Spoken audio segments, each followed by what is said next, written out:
Hi, I'm Keith. I'm one of the senior technicians at Big Motor in World, and today I'm going to show you how to top up your screen wash. Why do we need screen wash? Well, not only just to clean the screen from dirt and the film, it's also an additive to protect your washer bottle from freezing over in the winter months.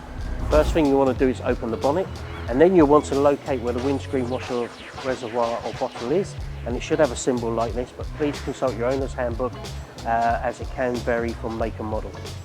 Some equipment you might require, and one is the actual screen wash itself. Please consult your owner's handbook because some will come fully concentrated.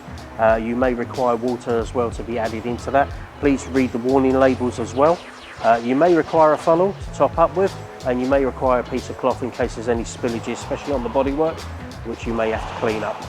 Once you've identified where your reservoir is, pop the top, get your screen wash, unscrew the cap, and gradually top up the screen wash bottle until it reaches the top. You can overspill, so just be aware of that, okay?